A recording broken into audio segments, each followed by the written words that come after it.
72% of Gen Z say saving money feels completely pointless. They call it financial nihilism, the belief that the system is so rigged there's no point even trying. They're not lazy, they're not stupid. They've just done the math, and the math looks broken. Housing costs 7 times the average salary. Student debt starts at $37,000 before your first paycheck. And social media shows everyone living a lifestyle you'll never afford. So they give up. They stop saving. They stop investing. They stop planning for the future. But here's what nobody's telling them. Giving up on saving between age 22 and 32 doesn't just cost you a little bit, it costs you over $270,000. That's a house. That's retirement. That's financial freedom. Thrown away because of a mindset. This is the most expensive belief system in history. And today, we're going to break down exactly why it's happening, show you the real numbers behind every excuse, and give you 3 concrete strategies to fight back, even if the system really is broken. So what exactly is financial nihilism? The term exploded on social media in 2023 and 2024. TikTok, Reddit, Twitter. You've probably seen the posts. Why should I save for a house I'll never afford? Why should I invest when the market crashes every few years? Why sacrifice now when the planet might not even be habitable in 30 years? And here's the thing, these aren't dumb questions. They come from a generation that watched their parents lose everything in the 2008 financial crisis. They graduated into a global pandemic. They entered the job market facing record inflation and 7% mortgage rates. Financial nihilism isn't laziness, it's learned helplessness. When you try and fail enough times, or watch others try and fail, your brain learns to stop trying. And the data is brutal. Gen Z saves just 5.3% of their income, compared to 8.2% for millennials and 12% for boomers at the same age. But it's not because they earn less. Adjusted for inflation, Gen Z actually earns slightly more than boomers did at 25. The difference is spending patterns. They spend differently because they've adopted a coping mechanism called doom spending, buying small luxuries because the big goals feel permanently out of reach. A $7 oat milk latte feels reasonable when a $300,000 house feels like a fever dream. That new pair of sneakers, $50 of instant joy, because the $50,000 down payment feels like it belongs to another universe. Let's start with the biggest reason Gen Z feels this way: housing. In 1970, the median home in America cost $24,000. The median household income was $9,000. That's a ratio of 2.7, meaning a house costs less than 3 years of your salary. If you saved aggressively for 3 to 5 years, you could own a home. It was hard work, but it was achievable. Now look at today. The median home price is $420,000. The median salary is about $60,000. That's a ratio of 7. The house costs 7 years of your entire gross income. But wait, it gets worse. In 1970, mortgage rates were around 7%, but prices were low. Today, rates are also around 7%, but on a $420,000 home, your monthly payment is nearly $3,000. That's $36,000 a year just on mortgage payments, 60% of the median salary. Even if you save 20% of every paycheck, which almost nobody actually does, it takes you over 12 years just to accumulate a standard 20% down payment. Your parents could realistically buy a house by age 28. At the current math, you can't buy one until you're closer to 40. So when some financial guru says, just stop buying lattes and save more, they're ignoring that the goalpost hasn't just moved, it's moved 10 miles down the road, uphill, in the rain, and they're pretending it's still right around the corner. Now layer student debt on top of the housing crisis, and you start to understand why Gen Z is breaking. The average college graduate in 2024 walks out the door with $37,000 in student loan debt. At 6.5% interest, that translates to $415 every single month for 10 straight years. Think about that. Before you've even started building your career, before your first real raise, before your first investment, before you've saved a single dollar, you're already $37,000 in the hole. And every month, $415 leaves your bank account. Money that could have gone to savings, money that could have gone into an index fund, money that could have started building your financial future. Now here's the number that should make you furious. If instead of paying $415 a month toward debt, you could invest that same amount at an average 8% return, after 10 years, you'd have not $37,000, but $72,000. That's the true cost of student debt. It's not just the principal you owe, it's not just the interest you pay, it's the $72,000 in wealth you never got to build, the opportunity cost, the invisible tax on your future. And here's the really cruel part.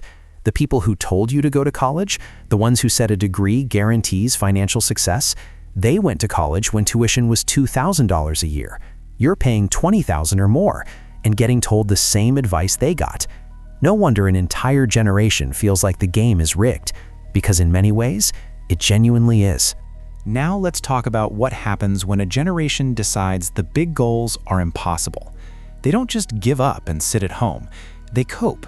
And the coping mechanism of choice for Gen Z has a name: doom spending.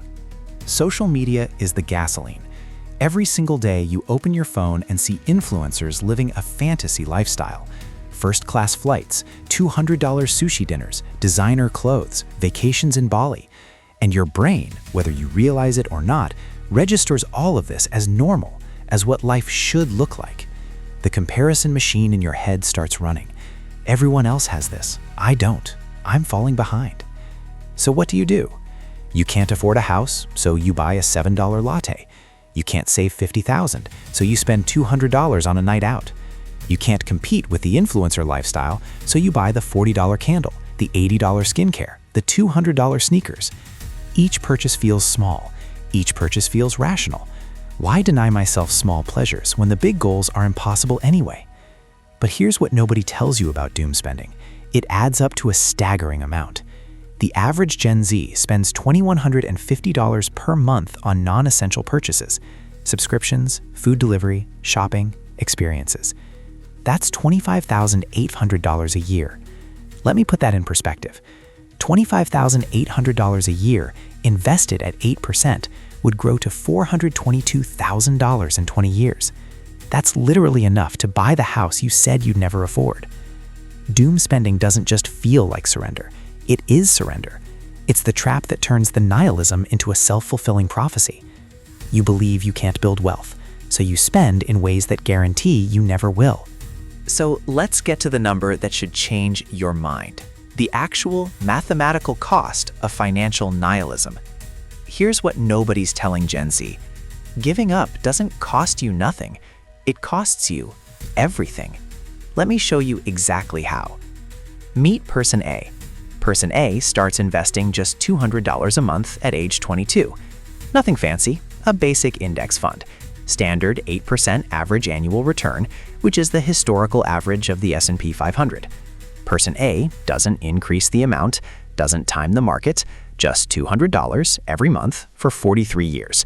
By age 65, Person A has $503,000. Now meet Person B. Person B hears about financial nihilism, reads the Reddit threads, sees the TikToks, and decides, what's the point? The system is rigged. I'll start later. Person B waits until 32, just 10 years, then starts investing the exact same $200 a month at the exact same 8% return. By 65, Person B has $230,000. Let that sink in. Same monthly investment, same rate of return, but that lost decade, those 10 years from 22 to 32, where Person B invested exactly zero, cost them $273,000.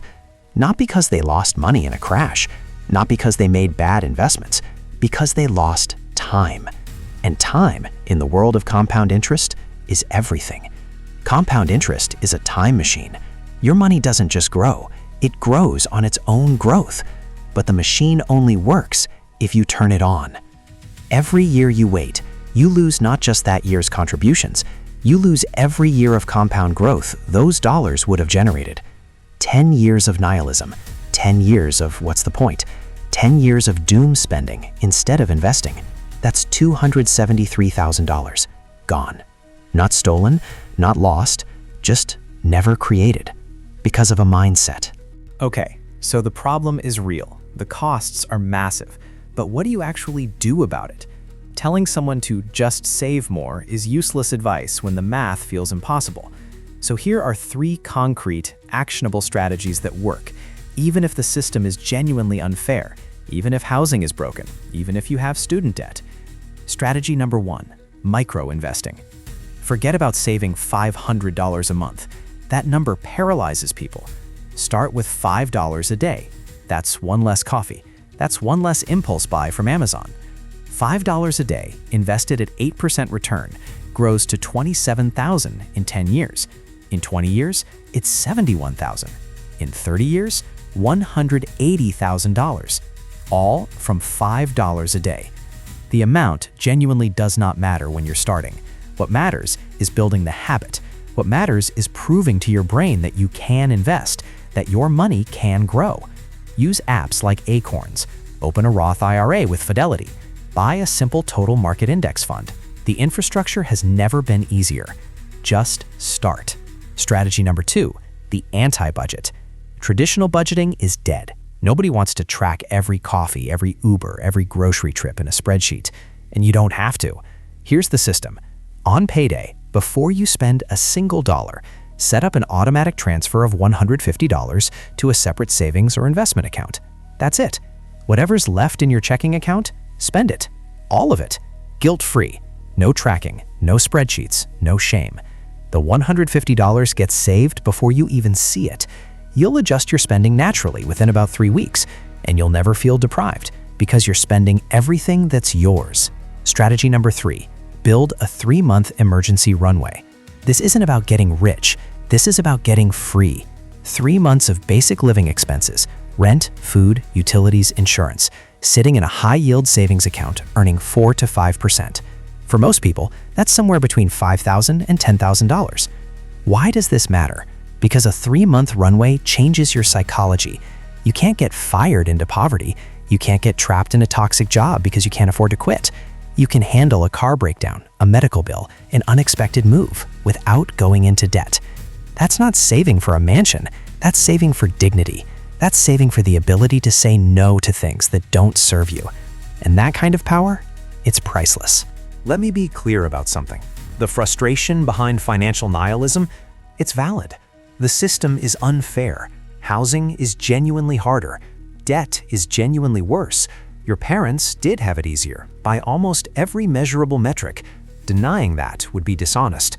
All of that is true. But here's where the fork in the road appears. The financial nihilist and the financial realist both see the same broken system. They agree on the diagnosis, but they respond completely differently. The nihilist says, "It's pointless, so I won't try." They stop saving. They doom spend. They scroll TikTok and watch other people build wealth and say, "Must be nice." And 10 years later, they have nothing. Not because the system stopped them, but because they stopped themselves. The realist says, "It's harder, so I'll be smarter." They find the edges, the small moves that compound, the $5 a day, the automated savings, the emergency fund. They don't compare themselves to boomers who bought houses for $24,000. They compare themselves to where they were last year. And 10 years later, they have something. Maybe not a mansion, maybe not $1 million, but options. Real, tangible options. The option to quit a job that makes them miserable. The option to take a risk on a business idea. The option to handle an emergency without spiraling into debt. The option to sleep at night without money anxiety. You're not saving for a mansion. You're not saving to impress anyone on Instagram. You're saving for freedom. And in a world where 72% of your generation has given up, freedom has never been more valuable or more available to those who refuse to give up. If this video opened your eyes, even a little, hit that subscribe button. We break down money topics like this every single week. No fluff, no just save more nonsense. Real strategies for a real economy. Drop a comment below. After watching this, are you a nihilist or a realist? I genuinely want to know. And if you want to take the next step, watch this video next. The 5 money rules that separate the wealthy from everyone else. It's the perfect follow-up. See you there.